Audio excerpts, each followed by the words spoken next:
प्यारे विद्यार्थियों, साथियों, आज हम बात करेंगे नियंत्रण और संतुलन के सिद्धांत के दो रूप। पिछली वीडियो में हमने आपको समझाया था कि राजनीतिक शक्ति का दुरुपयोग नहीं हो, इसके लिए सरकार के द्वारा जो 3 कार्य किए जाते हैं, कानून बनाना, कानूनों की क्रियान्वित करना और कानूनों का उल्लंघन करने वालों को दंड देना, व्यवस्थापन, कार्यपालन और न्यायिक, इन तीनों ही कार्यों का पृथक्करण कर दिया जाता है, जिसमें कि सरकार के तीनों अंग कार्य, शक्तियों और अवधि की दृष्टि से एक दूसरे पर निर्भर नहीं होती हैं। इसी को शक्ति पृथक्करण का सिद्धांत कहा जाता है। परंतु शुद्ध शक्ति पृथक्करण पूरी दुनिया में व्यवहारिक रूप में कहीं पर भी मौजूद नहीं है। इसीलिए चूंकि शक्ति पृथक्करण यदि शुद्ध रूप में अपना लिया जाए तो सरकार के तीनों ही अंग, व्यवस्थापिका, कार्यपालिका और न्यायपालिका, अपने अपने क्षेत्र में हठधर्मिता को अपना सकते हैं, जिससे कि राजनीतिक व्यवस्था का संचालन सुचारू रूप में नहीं हो सकता। इसी ही कमी को दूर करने के लिए शक्ति पृथक्करण सिद्धांत ने ही अपना नया रूप धारण कर लिया, जिसे कि नियंत्रण और संतुलन का सिद्धांत कहा जाता है। नियंत्रण और संतुलन के सिद्धांत के लिए मैंने अलग से वीडियो अपलोड कर दी है, प्लेलिस्ट में देखिएगा। आज इसके ऊपर दूसरी वीडियो अपलोड कर रहे हैं हम। तो वास्तव में नियंत्रण और संतुलन में होता यह है कि सरकार के तीनों ही अंगों की व्यवस्था इस रूप में कर दी जाती है कि सरकार का कोई भी एक अंग यदि अपनी शक्ति का मनमाना प्रयोग करता है, मनमाना आचरण करता है, तो सरकार के 2 अंग एक के ऊपर नियंत्रण रखते हैं। मतलब सरकार के तीनों अंगों में ऐसी व्यवस्था कर दी जाती है कि सरकार का एक अंग 2 पर और 2 1 पर नियंत्रण रखता है। इस तरह से तीनों ही अंग, व्यवस्थापिका, कार्यपालिका और न्यायपालिका, एक दूसरे के ऊपर नियंत्रण रखते हैं, जिससे किसी भी अंग के द्वारा शक्तियों का दुरुपयोग नहीं होता है और वास्तविक रूप में ऐसी स्थिति में शक्ति का संतुलन बना रहता है। इसे ही नियंत्रण और संतुलन का सिद्धांत कहा जाता है। लेकिन जब हम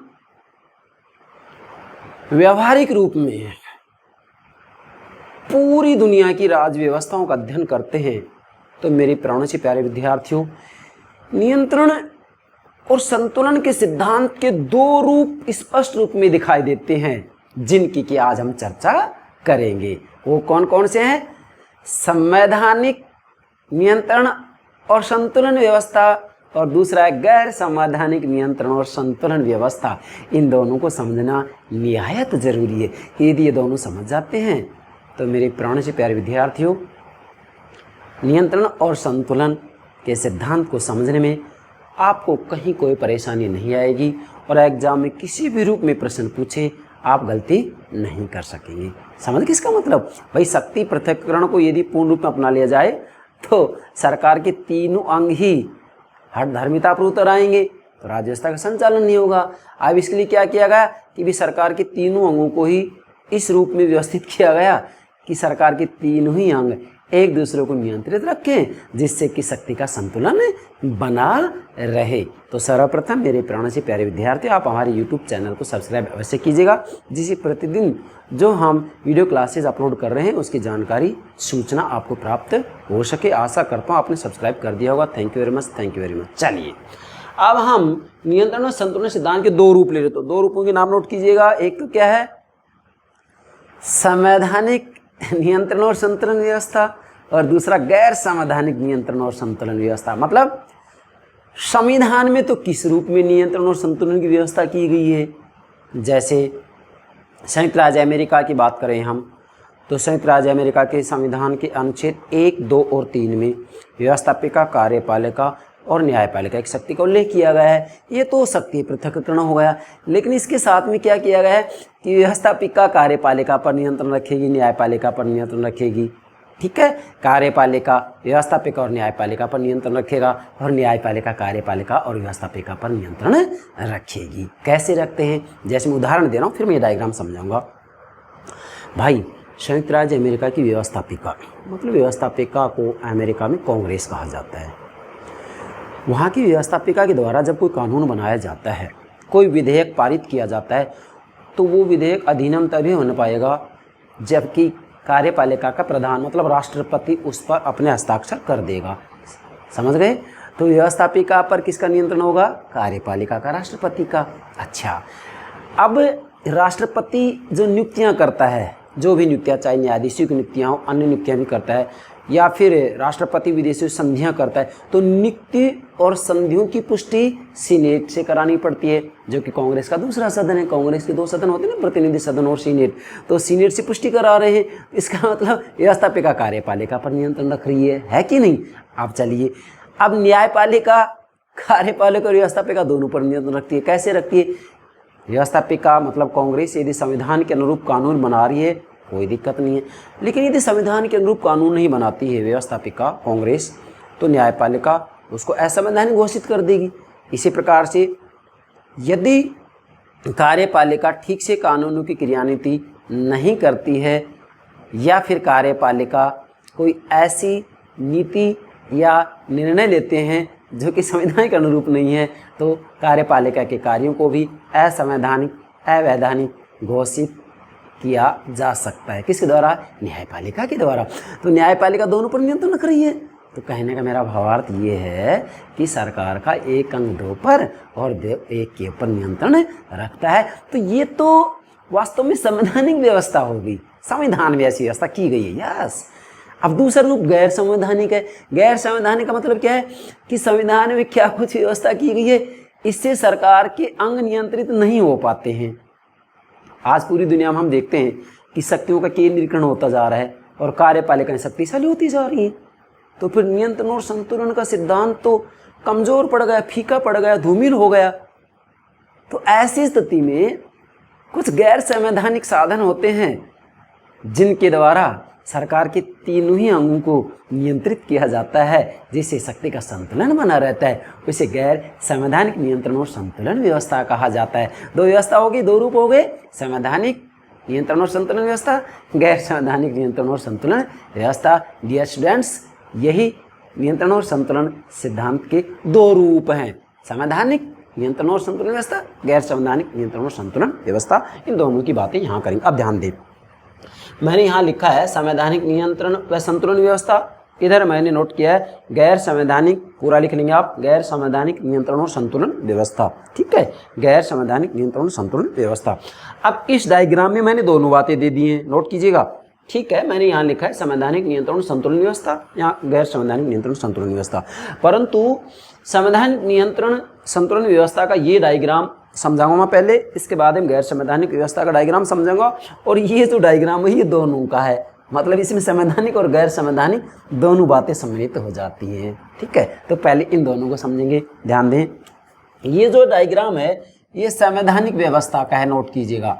ये संवैधानिक नियंत्रण और संतुलन व्यवस्था का डायग्राम है। कैसे समझेंगे इसको? ध्यान दें, 1 2 3 4 5 6 और 7, मतलब यहाँ ये सरकार के 3 अंग हो गई। ये तीनों ही अंग वास्तविक रूप में इस तरह से मिश्रित हो रहे हैं, किस तरह से कि भाई जैसे मैंने आपको बताया ना, तो संयुक्त राज्य अमेरिका की संविधान व्यवस्था की गई है कि कार्यपालिका व्यवस्थापिका और न्यायपालिका पर नियंत्रण रखे हैं। इसके साथ में कार्यपालिका न्यायपालिका और व्यवस्थापिका पर नियंत्रण रखे, और न्यायपालिका कार्यपालिका और व्यवस्थापिका पर नियंत्रण रखे, और कार्यपालिका और व्यवस्थापिका न्यायपालिका पर नियंत्रण रखे। कैसे रखेगी? मैंने प्रारंभ में ये बात बता दी है, दोहराने की आवश्यकता नहीं है। मैं उदाहरण दे रहा हूँ, जैसे भाई व्यवस्थापिका कार्यपालिका और न्यायपालिका 1 2 3, तो यहाँ ये इस क्षेत्र में व्यवस्थापिका स्वतंत्र है, यहाँ भी कार्यपालिका स्वतंत्र है, 3 नंबर में न्यायपालिका स्वतंत्र है। मतलब इन क्षेत्र में तो व्यवस्थापिका कार्यपालिका और न्यायपालिका एक प्रकार से शक्ति पृथक्करण के रूप में कार्य कर रहे हैं। नहीं। जैसे अमेरिका के संविधान के अनुच्छेद 1, 2 और 3 में इसका उल्लेख किया गया है, अनुच्छेद 1, अनुच्छेद 2, अनुच्छेद 3 में इसका उल्लेख किया गया है। तो व्यवस्थापिका, कार्यपालिका और न्यायपालिका यहाँ तक पृथक होगी। लेकिन भाई संविधान में ही ऐसी व्यवस्था कर दी गई है कि सरकार का एक अंग 2 पर नियंत्रण रखता है। कैसे? 1, 2, 3 तक आगे 4 पर आइए, 4 नंबर होगा। इस 4 नंबर में देखिए सरकार ये दोनों अंगों का मिश्रण हो रहा है। इधर आइए 4, मैंने क्या लिखा है? व्यवस्थापन तथा कार्यपालन क्षेत्र मिश्रण। क्या? व्यवस्थापन तथा कार्यपालन क्षेत्र मिश्रण। 4 नंबर में, 4 नंबर में व्यवस्थापिका और कार्यपालिका का मिश्रण हो रहा है। कैसे हो रहा है कि व्यवस्थापिका जो भी कानून बनाएगी राष्ट्रपति स्वीकृति जरूरी है, और राष्ट्रपति जो भी संधि करेगा विदेशों से सीनेट की सहमति जरूरी है। तो दोनों एक दूसरे पर नियंत्रण रख रहे हैं ना, यही तो संवैधानिक व्यवस्था है।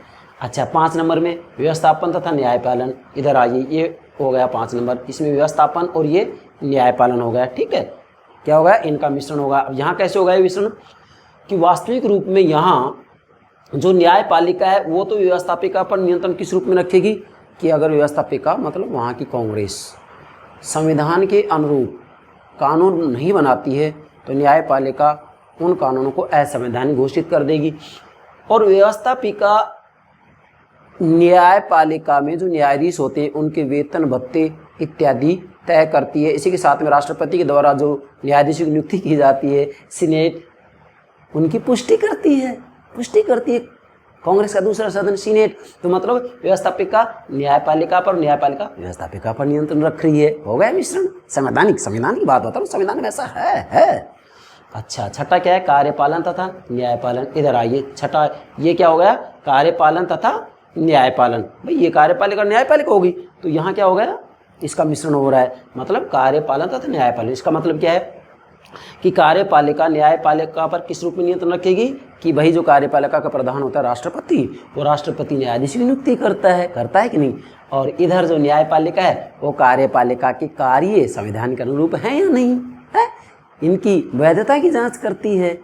वैध है तो ठीक है, और यदि संविधान के अनुरूप कार्य नहीं हो रहा है तो असंवैधानिक है, अवैधानिक घोषित कर दिया जाएगा। तो दोनों एक दूसरे पर नियंत्रण रख रहे हैं। यही तो संवैधानिक नियंत्रण और संतुलन की व्यवस्था है। डियर स्टूडेंट्स, समझें, मैं अमेरिका का एग्जाम्पल दे रहा हूँ। अब इस एग्जाम्पल के आधार पर आप पूरी दुनिया में किसी भी देश की राज्य व्यवस्था का अध्ययन कर सकते हैं इसके आधार पर। चलिए आगे, सातवां आइएगा। अब इसमें आपने देखा ना, व्यवस्थापिका भी, कार्यपालिका भी और न्यायपालिका भी, तीनों का मिश्रण हो रहा है 7 नंबर पे। मैंने क्या लिखा है यहाँ? व्यवस्थापन, कार्यपालन और न्यायपालन क्षेत्र मिश्रण। मतलब यहाँ सरकार के तीनों अंगों का मिश्रण हो जाता है। सरकार के तीनों अंग एक दूसरे के ऊपर नियंत्रण रखते हैं। तो वास्तविक रूप में संविधान में ऐसी व्यवस्था की गई है, इसलिए इसे क्या कहेंगे? संवैधानिक नियंत्रण और संतुलन व्यवस्था।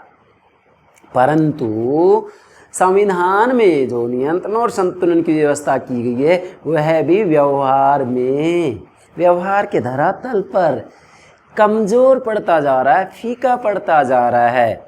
आज हम देखते हैं कि सरकार का एक अंग मतलब कार्यपालिका शक्तिशाली होता जा रहा है, जिसे कि लॉर्ड हेवार्ट ने नई तानाशाही की संज्ञा दीजिए और कहा है कि समय रहते से नहीं रोका गया तो ये हमारी स्वतंत्रता को निगल जाएगी। लॉर्ड हेवर्ट ने अपनी पुस्तक न्यू डेस्पोटिज्म में ये बात कही, नई तानाशाही में ये बात कही है कि समय रहते कार्यपालिका की शक्तियों को रोकिएगा, अन्यथा व्यक्तियों की स्वतंत्रता को ये निगल जाएगी। और इस बात में सच्चाई भी है। तो वास्तव में जो संवैधानिक साधन है, संविधान में जो व्यवस्था की गई है कि सरकार का एक अंग 2 पर नियंत्रण रखे, 2 1 पर नियंत्रण रखे, जिससे कि राजनीतिक शक्ति का दुरुपयोग नहीं हो और सरकार का कोई भी एक अंग मनमाना आचरण नहीं करे, व्यवस्था कर दी गई। लेकिन व्यवहार में ये भी कमज़ोर पड़ गया। तो ऐसी स्थिति में यहाँ फिर दूसरा रूप आता है इसका, गैर संवैधानिक नियंत्रण और संतुलन व्यवस्था। पूरा लिखेंगे, गैर संवैधानिक नियंत्रण और संतुलन व्यवस्था। अब गैर संवैधानिक नियंत्रण और संतुलन व्यवस्था में क्या है, इधर देखिएगा, मैंने यहाँ ये दिखा रखा है। व्यवस्थापिका विरत है, ये तो व्यवस्थापिका, ये न्यायपालिका का विरत है और ये कार्यपालिका का विरत है। ठीक है, तीनों अंग हो गए सरकार के, व्यवस्थापिका, ये कार्यपालिका का हो गया, ये न्यायपालिका का विरत हो गया। अब देखेंगे आप, ये तीनों पृथक पृथक दिखा रखे मैंने, व्यवस्थापिका इधर, ये कार्यपालिका और ये न्यायपालिका, पृथक पृथक हो गए। तो ये तो शक्ति पृथक है। लेकिन भाई व्यवहार में हम देखते हैं, क्या देखते हैं कि वास्तव में राजनीतिक दल, दबाव और हित समूह मैंने सबके लिए अलग से वीडियो अपलोड कर दिए, प्ले लिस्ट में देखेंगे। राजनीतिक दल, दबाव हित समूह, राजनीतिक प्रक्रिया, लोकमत और जन संचार के साधन, इन्होंने वास्तव में सरकार के तीनों ही अंग, देखो मैंने यहाँ लिखा है 1 नंबर मतलब राजनीतिक दल, 2 नंबर मतलब दबाव हित समूह, 3 नंबर मतलब राजनीतिक प्रक्रिया, 4 नंबर मतलब लोकमत, 5 नंबर मतलब जनसंचार साधन। इन पांचों ने मिलकर के वास्तविक रूप में सरकार के तीनों ही अंगों को नियंत्रित कर दिया है। तीनों में ही संतुलन बनाए रखने का कार्य किया जा रहा है। किसके द्वारा? राजनीतिक दल, दबाव समूह विशेषकर, राजनीतिक प्रक्रिया, लोकमत, जनसंचार के साधन, इन्होंने पांचों ने वास्तव में नियंत्रण और संतुलन में अहम भूमिका अदा की है। तो ये संवैधानिक साधन नहीं, गैर संवैधानिक साधन है, इसलिए इसे गैर संवैधानिक नियंत्रण और संतुलन व्यवस्था कहा जाता है। मतलब इन पांचों ने वास्तव में सरकार के तीनों ही अंगों में नियंत्रण और संतुलन का कार्य किया, जिससे कि सरकार का कोई भी एक अंग मनमाना आचरण नहीं कर सके, इसलिए इसे गैर संवैधानिक नियंत्रण और संतुलन व्यवस्था कहा जाता है। 2 रूप हो गए, संवैधानिक नियंत्रण संतुलन व्यवस्था, गैर संवैधानिक नियंत्रण और संतुलन व्यवस्था। यहाँ मैंने लिखा है गैर संवैधानिक शक्ति पृथक्करण, शक्ति पृथक्करण तो ये हो गया एवं नियंत्रण और संतुलन व्यवस्था, समझे? ये शक्ति पृथक्करण अलग अलग हो गया, व्यवस्थापिका, न्यायपालिका, कार्यपालिका और एवं नियंत्रण और संतुलन व्यवस्था। मतलब संविधान में शक्ति पृथक्करण की व्यवस्था की जाती है सभी देशों में किसी न किसी रूप में, परंतु ये पांचों साधन ऐसे जिन्होंने कि एक दूसरे को नियंत्रित कर दिया है। और ये संवैधानिक साधन नहीं है बल्कि गैर संवैधानिक साधन है, इसलिए इसे गैर संवैधानिक नियंत्रण और संतुलन व्यवस्था कहा जाता है, या नियंत्रण और संतुलन के सिद्धांत का गैर संवैधानिक रूप कहा जाता है। ये संवैधानिक रूप कहा जाता है किसका? नियंत्रण और संतुलन के सिद्धांत का पहला रूप संवैधानिक हो गया, दूसरा रूप गैर संवैधानिक होगा। यहाँ संविधान में ऐसी व्यवस्था कर दी जाती है, यहाँ संविधान से बाहर कुछ साधनों के द्वारा सरकार के तीनों ही अंगों को नियंत्रित किया जाता है, जिससे कि शक्ति का संतुलन बना रहता है। दोनों हो गए, दोनों रूप, संवैधानिक, गैर संवैधानिक। इधर आइए, अब यहाँ ठीक है मैंने लिखा है संवैधानिक नियंत्रण संतुलन व्यवस्था, यहाँ गैर संवैधानिक, दो हो गए ना। यहाँ मैंने संवैधानिक की चर्चा की, यहाँ गैर संवैधानिक। अब ये जो डायग्राम है ना, इसमें दोनों बातें हैं। क्या लिखा मैंने? सरकार के अंगों की संपर्कता के गैर संवैधानिक साधन। भाई यहाँ ये न्यायपालिका विभाग, कार्यपालिका विभाग, व्यवस्थापिक विभाग, ये पृथक पृथक हो गया। सरकार का 1 अंग, 2 अंग, 3 अंग, सरकार 3 अंग हो गए ना, व्यवस्थापिका, कार्यपालिका, न्यायपालिका, ठीक है। तो इससे तो पृथक पृथक हो गए। आप ऐसे मान सकते हैं संयुक्त राज्य अमेरिका का संविधान का अनुच्छेद इधर से आएंगे, अनुच्छेद 1 में व्यवस्थापिका, 2 में कार्यपालिका और 3 में न्यायपालिका को लेके आ गया, तो शक्ति पृथक्करण है। लेकिन भाई संविधान में तो ऐसा कर दिया, परंतु यही बात अब इधर आ जाएगी कि संविधान में तो ऐसा पृथक्करण कर दिया गया और संविधान में सरकार का 1 अंग 2 पर नियंत्रण रखे, 2 1 पर नियंत्रण रखे, ऐसी व्यवस्था भी कर दी गई है इस डायग्राम में ही। परंतु जो ये 5 साधन है, राजनीतिक दल, दबाव समूह, राजनीतिक प्रक्रिया, लोकमत, जनसंचार साधन, ये सरकार के तीनों ही अंगों को मैंने ठीक तरीके से तीर के निशान से दर्शा रखा है। यहाँ पर भी, यहाँ पर भी, यहाँ भी और इसके साथ में यहाँ भी। ये कार्यपालिका विभाग को नियंत्रित कर रहे हैं, इधर से फिर ये व्यवस्थापिका को नियंत्रित कर रहे हैं, इधर से ये न्यायपालिका को नियंत्रित कर रहे हैं। मतलब राजनीतिक दल, दबाव हित समूह, राजनीतिक प्रक्रिया, लोकमत और जनसंचार के साधन वास्तविक रूप में किसी न किसी रूप में सरकार के तीनों ही अंगों को नियंत्रित करते हैं, जिससे कि वास्तव में शक्ति का संतुलन बना रहे।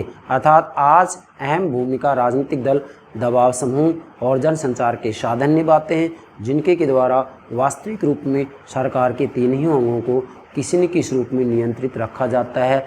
और जब ये सरकार के तीन ही अंगों को नियंत्रित करते हैं तो इससे शक्ति का संतुलन बना रहता है, और जब शक्ति का संतुलन बना रहता है तो राजनीतिक शक्ति का दुरुपयोग नहीं हो सकता। यही है नियंत्रण और संतुलन सिद्धांत के 2 रूप। कौन कौन से?